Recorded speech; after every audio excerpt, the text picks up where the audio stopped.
Buku ya Mintirho ya Vaapostoli, ku avanyisa ko sungula.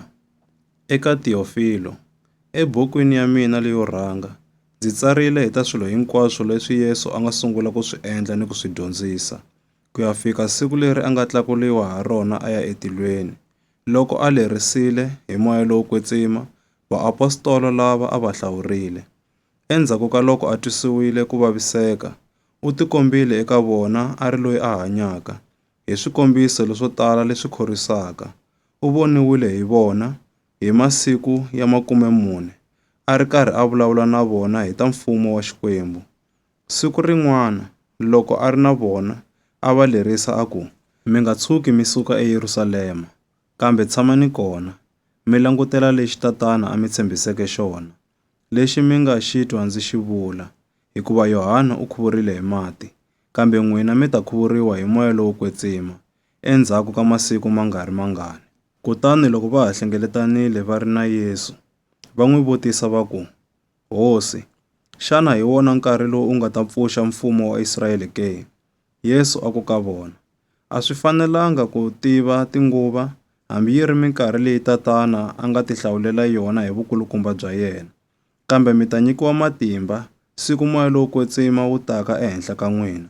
Kutani mi ta va timbhoni ta mina kwale Yerusalema, ni le tikweni hinkwaro ra Yudeya, ni ra Samariya, ni ku ya fika emakun'wini ya misava.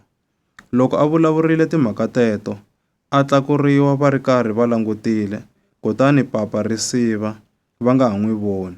Va te va ha tlakusile mahlo va languta etilweni loko a ri karhi a tlhandluka. Hi nomu lowu, vavanuna vambirhi lava ambaleke swo basa, va humelela kwala va nga kona. Va ku, vavanuna va Galileya, mi yimele yini mi langutile etilweni ke? Yesu loyi a susiweke exikarhi ka n'wina ni ku tlakuseriwa etilweni, u ta tlhela a vuya hi mukhuva lowu mi n'wi voneke a ya etilweni ha wona. Ka va loko va suka entshaveni leyi va nge i ya Mitlhwari, va tlhelela eYerusalema. Mpfhuka wa kona wu ri kwalomu ka 1 kilomitara. Kute loko va nghenile emutini, va khandziya endlwini ya le henhla, laha a va tshama kona. A ku ri na Petro, na Yohane, na Yakobo, na Andriya, na Filipi, na Tomasi, na Bartolome, na Matewu, na Yakobo n'wana Alfiya, na Simoni Muhiseki, na Yudasi n'wana Yakobo. Valavo hinkwavo a va tiyisela eku khongeleni, hi mbilu yi ri yin'we, va ri ni vavasati van'wana, na Mariya mana wa Yesu, ni vamakwavo wa Yesu. Hi masiku walawo, Petro a yima enhlengeletanweni ya vamakwavo ehosini, lava nhlayo ya vona a yi lava ku va 120.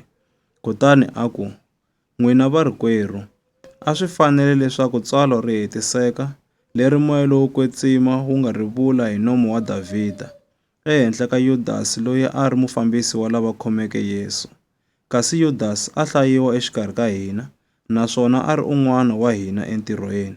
Yudasi a ti xavele nsimu hi mali leyi a yi kumile hi ndlela yo homboloka. Kutani u yile a ya wa hi nhloko ensin'wini ya kona, a handzuka hi le xikarhi. Marhumbu ya yena ma huma hinkwawo. Mhaka leyi yi tiviwile hi vanhu hinkwavo lava akeke Yerusalema, hikokwalaho va nga thya nsimu leyi evito ra Hakeldama hi ririmi ra ka vona, hileswaku nsimu ya ngati. Kutani ebukwini ya Tipesalema ku tsariwile leswi, mute wa yena a wu hundzuke rhumbi, ku nga ha vi na munhu la tshamaka kona, nakambe un'wana a teke vulanguteri bya yena. Hikwalaho ke, ku laveka munhu un'wana eka vavanuna lava a va ri na hina eminkarhini hinkwayo leyi Hosi Yesu a nga tshama na hina na ku fambafamba na hina, kusukela enkarhini lowu Yohane a khuvula vanhu, ku fikela loko Yesu a tlakuriwile a ya ehenhla, a suka exikarhi ka hina. Munhu wa kona u fanele ku va mbhoni ya ku pfuka ka Hosi ekufeni, swin'we na hina. Hi loko va humesa vambirhi, Yosefa loyi a va ku i Barsaba, rin'wana a va ku i Yusto, na Matiyasi. Kutani va khongela va ku, Hosi, wena la tivaka timbilu ta vanhu hinkwavo, kombisa loyi u n'wi hlawuleke eka lavambirhi lava, leswaku a teka ndhawu ya Yudasi entirhweni wa vuapostola lowu a wu tshikeke ku ya lomu a nga ya kona. hiloko va hlawula musivi hi ku hoxa vuhlotwana, kutani byi komba Matiyasi, kava loko a hlayiwa swin'we ni vaapostolo lava 11.